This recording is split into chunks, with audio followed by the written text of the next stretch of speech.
귀한 찬양 감사합니다. 이제 성경 말씀을 봉독하겠습니다. 오늘 우리에게 주신 하나님의 말씀은 구약 성경 창세기 3장 14절부터 19절까지의 말씀입니다. 창세기 3장 14절부터 19절까지의 말씀을 한 절씩 교독하시겠습니다. 14절입니다. 여호와 하나님이 뱀에게 이르시되 내가 이렇게 하였으니 내가 모든 가축과 들의 모든 짐승보다 더욱 저주를 받아 배로 다니고 살아있는 동안 흙을 먹을지니라. 내가 너로 여자와 원수가 되게 하고 내 후손도 여자의 후손과 원수가 되게 하리니 여자의 후손은 내 머리를 상하게 할 것이요 너는 그의 발꿈치를 상하게 할 것이니라 하시고, 또 여자에게 이르시되 내가 내게 임신하는 고통을 크게 더하리니 내가 수고하고 자식을 낳을 것이며 너는 남편을 원하고 남편은 너를 다스릴 것이니라 하시고, 아담에게 이르시되 내가 내 아내의 말을 듣고 내가 내게 먹지 말라 한 나무의 열매를 먹었은즉 땅은 너로 말미암아 저주를 받고 너는 내 평생에 수고하여야 그 소산을 먹으리라. 땅이 내게 가시덤불과 엉겅퀴를 낼 것이라. 내가 먹을 것은 밭의 채소인즉 내가 흙으로 돌아갈 때까지 얼굴에 땀을 흘려야 먹을 것을 먹으리니 내가 그것에서 취함을 입었음이니라. 너는 흙이니 흙으로 돌아갈 것이니라 하시니라. 아멘. 지난 1월 한 달 동안 우리 서울에는 1mm의 비도 내리지 않았는데 오늘 오는 비는 은혜의 단비가 되기를 원합니다. 우리의 모든 미세먼지를 다 씻어주는 은혜의 단비가 되면 좋겠습니다. 제가 오늘 예배드리는 여러분들에게는 제가 좀 선물을 드리고 싶은데, 우리 장고와 북과 함께 또 나팔과 함께 하나님의 나팔 소리 3절 다시 한번 더 하면 어떠세요? 그 올겐 저 다 맞춰가지고 있잖아요. 힘차게 우리 3절에 너무 귀한 찬송, 오늘 1, 2부 때는 막 제가 1부 때는 덩실덩실 춤을 췄어요. 너무 감사해서 하나님 주님 다시 오실 날을 우리 알 수 없으니 항상 기도하고 깨어있어서, 그 다음 가사 기쁨으로 보좌 앞에 우리 나가서도록 그때까지 참고 믿음으로 인내하며 주님을 바라보게 하여 주시옵소서. 이걸 신앙 고백으로 덩실덩실하면서 이샤 하고 우리 같이 한번 나팔 소리할 때 나팔 크게 하고 있잖아요. 3절 우리 주님 다시 하겠습니다. 주님 다시 오실 날을 우리 알 수 없으니 항상 기도하고 깨어 있어서 할렐루야. 기쁨으로 보좌 앞에 우리 나가서도록 그때까지 감고 비라. 아멘 아멘 할렐루야. 나팔 불 때 나팔 불 때 나의 이름 부를 때 나팔 불 때 나의 이름 부를 때 나팔 불 때 나의 이름 부를 때에 잔치 참여한 하나님의 나팔 소리, 하나님의 나팔 소리 전지 진동하네. 예수 영광 주의 푸른 다스리고 천사들을 세계 만군 모든 곳을 보내어 구원받은 성도들 2절 무덤 속에 잠자는 자, 무덤 속에 잠자는 자는 내 당시 일어나 영화로운 부활 승리 얻으리. 할렐루야. 주가 택한 모든 성도 부르다고 공중에서 주의 얼굴 때 나팔 불 때 나팔 불 때 나팔 불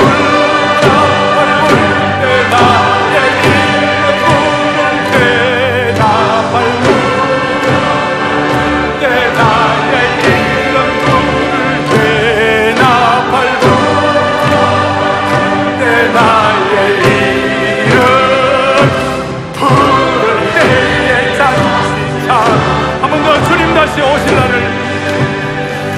주님 다시 오실 나를 우리 알 수 없으니 항상 기도하고 깨어 있어서 기쁨으로 보좌 앞에 우리 나가서도록 그때까지 참고 기다린 아멘 아멘 184 나팔 불 때 나팔 불 때 나의 이름 나의 이름 나팔 불 때 나의 이름 불 때 나팔 불 때 나의 이름 부를 때에 잔치 참여하게 돼. 아멘. 아멘. 저는 대형교회 목회를 하지만 개척교회 목사의 심정으로 여러분을 섬기고 싶어요. 저는 개척교회하고 처음 한 몇 년 동안은 설교하기 전에 늘 이런 찬송을 하고 했어요. 정말 하나님의 은혜를 받아가지고 기쁨으로 보좌 앞에 우리 나가서도록. 여러분, 주님의 기쁨으로 주님 앞에 보좌 앞에 마지막 나갔으면 얼마나 좋겠어요. 그때까지 참고 기다리고 믿음으로 인내하면서 복음의 영광에 쓰임받기를 바랍니다. 자, 오늘 설교 제목은 허무한 인생을 생각해 본다. 나이가 한 살이 더 먹으면 떡국 먹고 한 살 더 먹으면 예수 믿지 않는 분들은 신앙생활 하는 분들은 또 나이가 한 살 더 들었구나라고 뭔가 좀 허무한 감정을 느낄 수 있지만 우리 믿는 사람들은 주님 만날 날이 더 가까워진 거예요. 아멘. 더 가까워진 거예요. 그래서 저는 이런 인생의 흐름을 보면서 앞으로 상반기 동안 우리 생명의 공동체를 세우는 캠페인 저희 교회가 앞으로 이제 하겠지만 이제 앞으로 얼마 동안 제가 여러분들과 함께 좀 실속 있는 신앙생활 하자. 어떤 신앙생활요? 실속 있는 이 헛다리 짚는 것 말고 껍데기 신앙생활 하지 말고 좀 이렇게 슈퍼피셜한 그 표피적인 어떤 허공만 치는 생활하지 말고 실속 있는 신앙생활을 좀 하자. 그러면 근본적인 물음 앞에 우리가 답이 있어야 되겠다. 그래서 오늘과 다음번에 제가 허무한 인생에 대한 어떻게 해결할 것인가, 진짜 가치 있는 삶은 뭔가, 그 다음 왜 예수님 잘 믿고 신앙생활 신뢰하고 주님 사랑해도 왜 이렇게 병 걸리고 아파야 하는가. 어떤 사람들 아기는 왜 저렇게 형통해야 되나, 저렇게 엉터리인데도 저렇게 기름 번질번질하고 잘 사나, 교회는 왜 필요한가, 가정은 왜 소중한가, 어떤 아주 근본적인 이런 내용들을 질문하면서 하나님께서 매주마다 여러분들에게 그 신앙 공식을 하나씩 주시길 바라요. 그러니까 믿음의 공식을 하나씩 주시길 바라요. 우리가 수학 문제를 풀 때 공식이 확실하면, 공식에 대입하면 문제가 풀릴 때가 많이 있잖아요. 그러니까 그런 것처럼 우리 신앙생활에 확실한 공식을 가지고 좀 답을 얻을 수 있는 그런 은혜가 있으면 좋겠다, 그렇게 생각하고 오늘은 이 시리즈의 문을 좀 조금만 열겠어요. 문을 좀 열고 본격적으로 이제 다음번부터 시작을 하겠는데, 인생이 허무하다 하는 것은 말 안 해도 다 아는 거죠. 어린아이들도 스트레스 받는 사회니 왜 허무한 것이 없겠어요. 허무한 인생. 영국의 옥스퍼드 대학교의 교수이자 신뢰받는 선교학자요 변증학자인 우리 알리스터 맥그라스가 그의 책 가운데 이런 내용이 나와요. 어떤 사람이 질문을 했는데 아주 존경받는 그 사회에 아주 존경받는 사람에게 질문을 했어요. 뭐라고 질문했냐면, 지금 당신이 나이 들어 진실이라고 제대로 알고 있는 것들 가운데 당신이 젊을 때 미리 알았더라면 좋았을 것이라고 생각하는 것이 뭐냐고. 그러니까 지금 이제 어느 정상에 도달해서 대단한 것을 얻고 그 다음에 이제 이런 삶을 살지만 당신이 젊을 때 미리 이걸 알았으면 훨씬 더 좋았을 거라고 생각하는 게 뭐냐고 이런 질문을 하니까 누구나 우리가 그런 거 있잖아요. 나이가 들면 내가 미리 젊을 때 좀 제대로 알았으면 이 나이 들어서까지 이렇게 좀 안타까운 일이 없었을 텐데 이런 후회가 있을 거 아니에요. 그런데 거기에 대한 대답이 뭐라고 했냐면 정상에 올라가 봐야 정상에 올라간다 하더라도 거기에는 아무것도 없다는 사실을 미리 말해 주었으면 참 좋았을 터인데 세상을 치열하게 살아가지고 정상에 올라가더라도 거기에 아무것도 없다는 것을 미리 알았더라면 좋았을 터인데 목사님 나는 그래도 정상에 올라가고 다 하고 싶어요. 그게 인간의 마음이지만 그렇지만 여러분 정상에 올라가도 거기에 아무것도 없다는 것을 미리 깨우치면 너무 좋다는 것이에요. 그게 인생의 허무에 대해서 뭔가 할 수 있는 어떤 우리가 생각이에요. 인생이 허무하지 않다면 왜 그 똑똑한 어네스트 해밍웨이가 무기여 잘 있거라 바다와 노인 그 영광스러운 소설을 쓰고 노벨 문학상을 받았던 그 사람이 왜 62살에 자살을 합니까? 입에다가 총구를 넣고 자살을 하잖아요. 가와바타 야스나리라고 일본의 지금 설국이 얼마나 아름답습니까? 그 아름다운 그 설국을 쓰고 노벨 문학상을 받고 그러던 사람이 왜 그 소설을 쓰고 노벨 문학상을 받고 얼마 뒤에 자살을 하는 거예요. 그리고 소설책에 나오는 주인공들도 다 자살시키고 인생의 허무함과 인생의 삶의 여행에 지긋지긋하고 인생의 삶에 대해서 허무를 느끼니까 그렇게 하는 것이에요. 제가 허무에 대해서 말 안 해도 오늘 이 사회 자체가 갈등 사회예요. 인생이 뭔가 어떤 소설가는 본능에 대한 끊임없는 인식의 작용이라고 그랬어요. 삶의 과정을 그래서 고뇌로 보는 거예요. 고뇌. 인생이 허무하다는 거예요. 근데 이거는 우리는 성경을 통해 미리미리 잘 알고 있죠. 어릴 때부터 성경 읽으면 전도서 보시면 전도서 1장 2절에 솔로몬이 이런 고백을 하는 겁니다. 읽어보겠습니다. 전도자가 이르되 헛되고 헛되며 헛되고 헛되니 모든 것이 헛되도다. 헛되다는 말이 몇 번 나와요? 5번이나 5번. 헛되고 헛되며 헛되고 헛되니 모든 것이 헛되도다. 그래서 이걸 영적으로 깨우친 베드로 사도는 베드로서 1장에 이렇게 말합니다. 모든 육체는 풀과 같고 그 모든 영광은 풀의 꽃과 같으니 풀의 꽃이라는 게 얼마나 갑니까? 풀은 마르고 꽃은 떨어진다는 것이. 오늘 본문의 19절에 3장 19절에 본문에 보니까 뭐라고 나와 있어요? 19절 제일 뒤에 보니까 아담과 범죄하고 난 다음에 하나님께서 인생에게 뭐라고 말씀하셨느냐? 아내는 아내대로 수고하고 고생하고 남편은 남편대로 땀 흘리고 고생하고 다 이거 애쓰고 인생을 평생 고생하는데 제일 뒤에 19절 결론이 뭐냐? 너는 흙이니 흙으로 돌아갈 것이니라. 그만큼 아무것도 아니라는 것이에요. 흙이니 흙으로 돌아갈 것이니라. 어제 우리 교회 포에버 임원단들 우리 권사님 좀 뵀는데 그 권사님 저보고 그래요. 목사님이 32년 전에 사랑의 교회 협동목사 할 때 우리 교회 협동목사 32년 전에 그 권사님 그 다락방 참관을 제가 했다는 거예요. 다락방 참관을 제가 했는데 그 칼 세미나하면서 다락방 참관을 제가 32년 전에 했다는 거예요. 그래서 어땠어요? 그러니까 그때 목사님 정말 푸릇푸릇하고 젊고 그 다음에 뭐 좋았다는 거예요. 속으로 지금은 어땠어?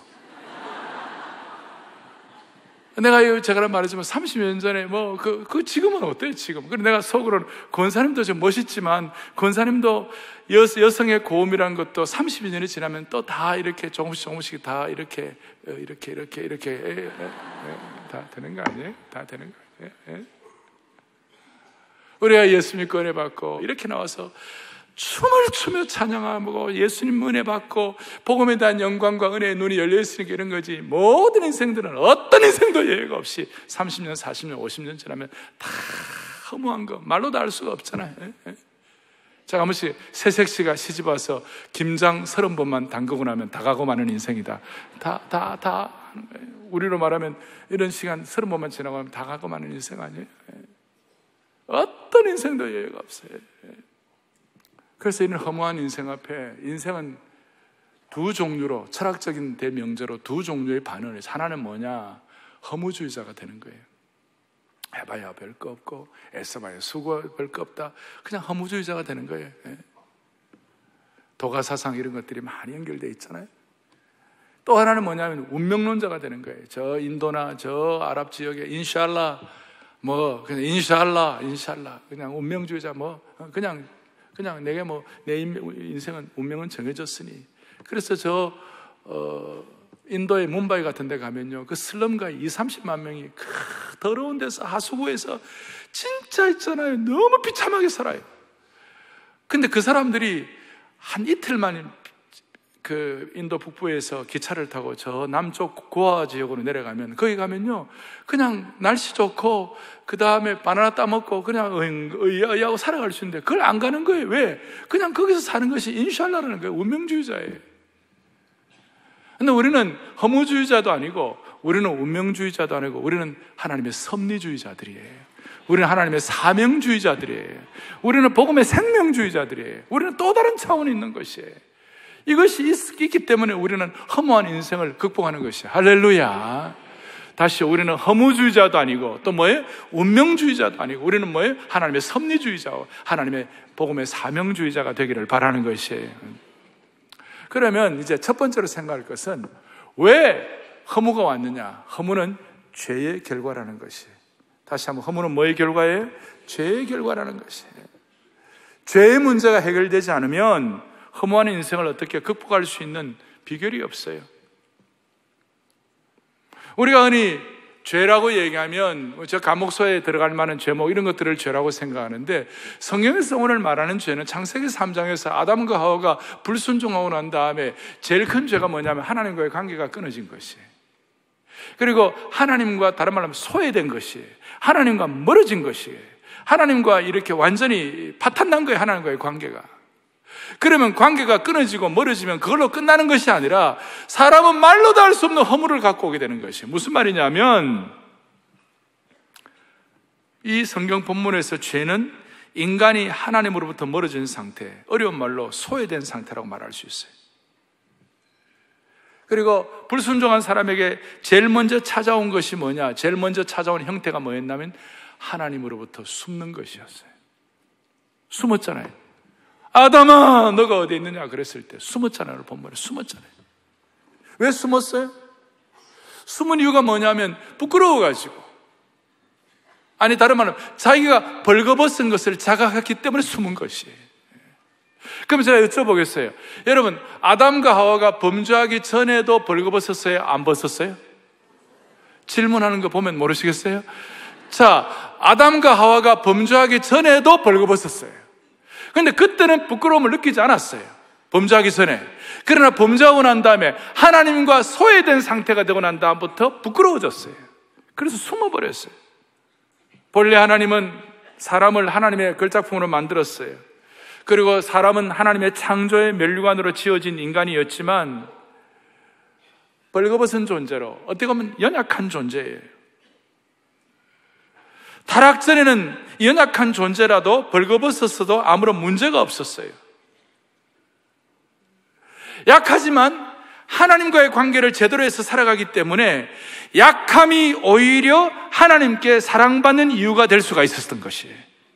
그러니까 관계가 하나님과 소외되지 않았기 때문에 하나님의 사랑받는 존재가 되고 하나님의 보호를 받을 수 있는 이유가 된 것이에요.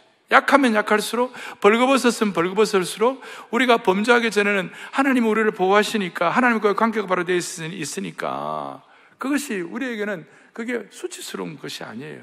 그런데 타락하고 나고 불순종하고 나고 범죄하고 나니까, 하나님과 멀어지고 나니까 무슨 일이 벌어졌는가? 약점이 큰 문제로 대두된 것이. 무슨 말인가 하면, 죄는 우리로 하여금 하나님으로부터 멀어지게 만들고, 또 우리에게 이런 소외의식이 일어나면 불안이 밀어닥치고, 불안을 극복할 수 없는 자신의 무능력 앞에서 인간은 진한 허무함을 느낄 수밖에 없는 것이에요. 그래서 사람들은 살아서 뭐해? 허무하니까. 애써 돈 벌면 뭐해? 허무하니까. 착하게 산들 누가 알아줘? 허무하니까. 나는 어디로부터 와서 어디로 가나? 허무하니까 모르는 거예요.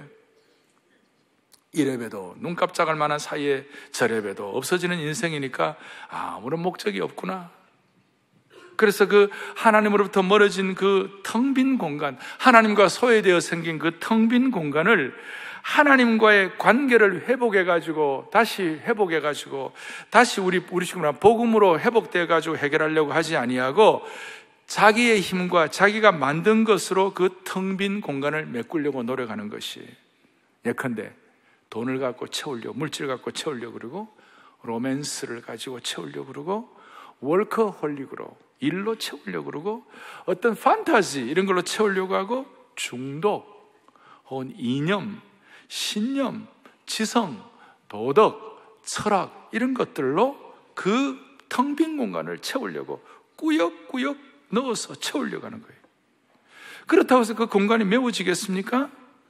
잠깐 동안은 어떨 때는 메워진 것처럼 보여요. 그러나 그것은 마치 큰 나무가 쓰러질 때에, 나무가 쓰러져도 처음 며칠 동안은 그 나무가 꺾어지고 쓰러져도 푸른 잎이 그대로 있는 거죠. 그러나 얼마 못 가가지고 나뭇잎이 다 떨어지는 것이죠. 다 떨어지는 것이죠. 그래서 우리 파스칼 같은 사람은 인간의 마음에는 하나님으로부터 채워지지 않으면 결코 만족하지 못할 텅 빈 공간이 있다는 것이. 그래서 하나님이 구태여 여러분들에게 무슨 저주를 하거나 하나님이 구태여 여러분들에게 어렵게 하거나 그렇게 하실 이유, 그렇게 안 하셔도 돼요. 왜냐하면 하나님 떠난 인간은요, 그 자체가 소외되고 그 자체가 허무하고 그 자체가 너무 고통스럽기 때문에 그냥 구태여 하나님이 크게 저주하거나 크게 멸하지 않아도 인간은 그냥 그대로 다 고통받고 살게 되어 있는 거예요. 그래서 여러분, 허무로부터 자유로운 사람은 하나도 없어요.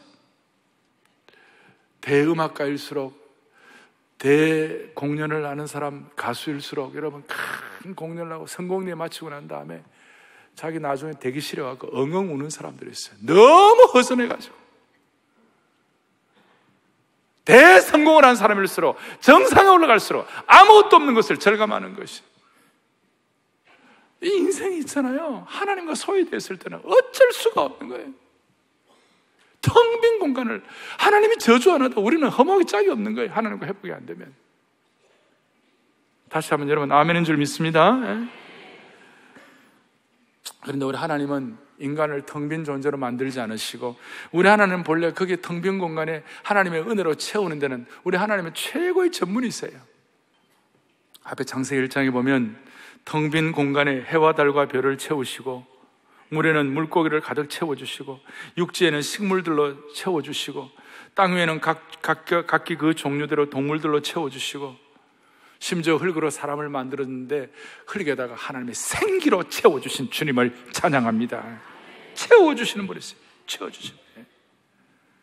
죄 때문에 생긴 허무와 공허는 주님의 생기로 재창조되고 생기로 채워져야 할 줄로 믿는 것이에요. 그렇습니다. 허무의 문제는 우울증, 약 먹는다고 해결되지 않습니다. 일에 몰두되어 큰 부와 명성을 쌓는다고 해서 해결되는 것이 아닙니다. 사람을 바꿔가며 로맨스를 이어간다고 해결되지 않는 것이에요. 하나님과 우리 사이에 깨어진 관계를 해결하고 다시 저 문제가 회복되어야 허무 문제가 해결되는 줄 믿습니다. 자, 첫 번째는 우리 허무는 죄 문제 때문에 생겼다. 그리고 두 번째는 이 죄 문제를 해결해야 허무가 극복된다는 것이. 어떻게 해요? 오늘 창세기 3장 오늘 이런 본문을 보았는데, 거기 특별히 14절, 15절, 14절에 그 뱀에 대해서 하나님이 저주하시고, 15절에 이 15절을 뭐라고 그러냐면 프로토 에반겔리움. 프로토 에반겔리움이라는 말이 뭐냐면, 초대교회는 이 15절을 늘 first gospel, 최초의 복음, 원초적인 복음이라고 그랬어요. 거기에 뭐가 나옵니까? 15절에 내가 너로 여자와 원수가 되게 하고 너의 후손도 여자의 후손과 원수가 되게 하리니 여자의 후손은 너의 머리를 상하게 할 것이요 너는 그의 발꿈치를 상하게 할 것이니라. 마귀가 예수님을 공격하고 십자가에 못 박고 예수님의 손과 발에 못 박고, 그래서 예수님의 발꿈치를 상하게 한 거예요. 그런데 그걸로 끝난 것이 아니에요. 강력한 대반전의 역사가 일어난 것이. 여자의 후손은 유일하게 예수님밖에 없어요. 우리는 다 남자의 후손들이에요. 동정녀 탄생하신 예수 그리스도께서 마귀의 머리를 상하게 할 것이요, 박멸을 하는 거예요. 어떻게 박멸을 하는 거예요? 부활의 능력, 십자가 이후에 부활의 능력을 통하여 마귀를 박멸하는 것이에요. 이게 프로토 에반겔리움, 최초의 복음이에요. 이 복음을 믿고 이 복음의 은혜를 깨닫는 사람마다 허무의 문제가 해결되는 줄 믿습니다. 이걸 이렇게 단순하게 제가 설명드리는 것이 아니고, 그렇다면 이제 제가 오늘 처음 말씀드렸잖아요. 오늘 제가 우리의 인생을 바로 세우는 삶의 근본적인 질문을 이제 시리즈를 오늘 이제 문을 좀 여는데, 매 시간마다 하나님께서 우리에게 신앙 공식, 믿음의 공식을 주시기를 원하는데, 오늘 제가 이런 내용들을 가지고 말씀을 드렸고 정리를 하면 이거예요. 자, 그러면 이 땅을 살아가는 우리들이 그걸 허물을 안 느끼느냐? 예수 믿고 구원받은 하나님의 백성은 허물을 안 느끼느냐? 그게 아니에요. 예수 믿고 구원받은 사람들도 우리에게는 세 가지 원수가 있어요. 이 땅을 살아가면서 힘든 게 뭐냐? 내 부패한 본성이 남아있어요. 육신의 부패한 본성이 자꾸 나를 끄집어 당겨내리는 거예요. 또 마귀가 일마다 때마다 우리를 공격하고 우리를 힘들게 하는 것이에요. 그리고 이 세상의 갈등 구조, 이 세상살이 자체가 쉽지 않는 것이죠. 그러니까 세상, 마귀, 육신의 본성, 이것이 우리를 계속 흔들고 어렵게 하기 때문에 우리가 복음을 알고 구원받고 예수 믿고 이 땅을 열심히 살아가는 사람이라 할지라도 자주 우리의 삶의 그 어떤 공간에다가 그 미세한 틈이라도 마귀가 내어가지고 계속 허무함을 느끼게 하는 계략이 얼마나 지독한지 몰라요. 그래서 우리가 이 현실 생활을 살아가면서 믿음의 공식, 신앙 공식을 가지고 이 허물을 극복해야 하는 줄을 확신합니다. 어떻게 해요? 믿음의 공식 제가 세 가지를 드릴 거예요. 따닥따닥 정리할 거예요. 첫 번째 믿음의 공식은 뭐냐? 날마다 나 자신에게 다시 한번 복음을 전해야 사는 것이에요. 우리는 예수 믿지 않는 분들에게 복음을 전해요. 귀한 일이에요. 또 그렇게 하는 것이 얼마나 소중합니까? 그러나 이제 이 인생의 허무의 문제, 삶의 허무의 문제가 부탁드려가지고 우리의 근본적인 문제를 앞에 놓고 우리가 고민해야 하는 믿음의 공식 첫 번째는 뭐냐면, 여러분과 저 자신에게 계속해서 매일마다 이 복음을 다시 전해야 되는 것이에요. 매일마다 복음이라는 건 뭐예요? 쭉 죽어가는 사람에서 사는 거예요. 복음이란 건 뭐예요? 아무리 어려도 다시 시작할 수 있는 힘을 받는 것이 복음이에요. 이 세상은 100번 잘하다가도 한 번 잘못하면 다 죽는 거예요. 이 세상은 100번 잘하다 한 번 잘못하면 비난받고 온갖 고통을 당하는 거예요. 그러나 복음은 뭐냐? 100번 잘못해도 마지막 한 번 잘하면 회복되는 것이에요. 얼마나 놀라운지 몰라요. 여러분, 오늘 저나 여러분이나 오늘 진짜 필요한 것이, 예수 믿고 구원받고 하나님의 사람으로 살아가지만 오늘 우리에게 필요한 것이 뭐냐? 여러분과 저도 날마다 우리에게 다시 한번 복음을 들려줘야 하는 줄 믿습니다, 이거예요. 로마 교회 바울이 이것 때문에 로마서 1장 15절에 로마 교회는 다시 복음을 들어야 한다고 그랬어요. 내가 너에게 다시 복음 전하기를 원한다고 그랬어요. 로마 교회는 다시 복음을 아는 교회의 성도들이었어요. 복음을 믿는 성도들이었어요. 그런데 복음을 다시 전해야 되고 복음을 다시 알아야 되고 복음을 다시 확인해야 할 이유가 뭐냐면, 모든 이미 믿는 자에게 구원을 주시는 하나님의 능력이 되기 때문이라고 그랬어요. 복음은 믿는 자에게 구원을 주시는, 이미 믿는 자에게 구원을 주시는 하나님의 능력이 된다고 그랬어요. 우리 신앙생활 잘하고 은혜를 받는다는 사람이라 할지라도 시험 들 수가 있어요. 그리고 허무의 문제가 다가올 수가 있어요. 우리가 다시요, 세상, 마귀, 육신이 있기 때문에 우리에게는 힘든 게 있어요. 그럴 때마다 우리 자신에게 다시 한번 복음을 들려줘야 할 줄 믿습니다. 두 번째 공식은, 특별히 고난의 순간에 내 마음을 지키는 파수꾼을 내어보내야 돼요. 고난과 역경의 순간에 내 마음을 지키는 파수꾼을 내어보내야 되는 것이, 영적 정찰병을 내보내야 되는 것이, 우리가 과로하면 피로감이 밀려오듯이 우리의 영혼이 지치게 되면 허무감이 몰려올 수 있는 것이, 예수님을 잘 믿어도 허무감이 몰려올 수 있어요. 로뎀나무 아래 엘리야가 좋은 대표적 예입니다. 그 훌륭한 엘리야도 나 혼자 남은 것 같고, 동지들도 지원자도 응원해주는 사람도 없는 것 같고, 그저 앞날이 막막하게 느껴지고 괜시리 서운하고 섭섭할 때, 이때 허무감이 밀려오기 딱 좋을 때, 이런 공격을 당하지 않도록 미리미리 우리가 영적인 탈진, 번아웃을 예방해야 하겠지만, 이런 마음이 스멀스멀 기어 올라올 때 우리의 마음을 굳게 지키는 일이 필요한 거예요. 내 마음에 은혜의 강력한 순찰병, 파수꾼을 내보내야 할 줄로 믿습니다. 이때 무방비로 있으면 100이면 100 허무감을 당할 수밖에 없는 것이, 특별히 교회에서 열심히 헌신하고 봉사하는 분들 가운데 마음을 지키는 은혜의 순찰병들, 마음 지킴 파수꾼들을 내어보내는데 에너지를 쏟아야만 할 것입니다. 그리고 이 순찰병은 한 명만 있는 것보다 여러 명 있으면 더 좋아요. 마음 지키는 파수꾼이 여러 명 있으면 더 좋은 것이에요. 그리고 이 순찰병을 우리가 언제 많이 만날 수 있느냐? 저는 토요비전 새벽 예배에 많은 마음 지키는 순찰병을 많이 만날 수가 있어요. 여기 오면 마음 지키려고 토요일 날 새벽에 나와서 하나님 앞에, 여러분 잘 아시죠? 토요일 날 토비새에 나오면 버린 돌이 모퉁이 돌 된다. 알란가 몰라. 토비새에 나오면 두 번째로 평범한 인생이 비번한 인생이 된다. 이거 마음 지키는 거예요. 세 번째로 토비새에 나오면 세대 차이가 없어진다. 젊어진다. 토비새에 나오면 은총의 표정을 체험한다. 토비새에 나오면 얼굴이 달라진다.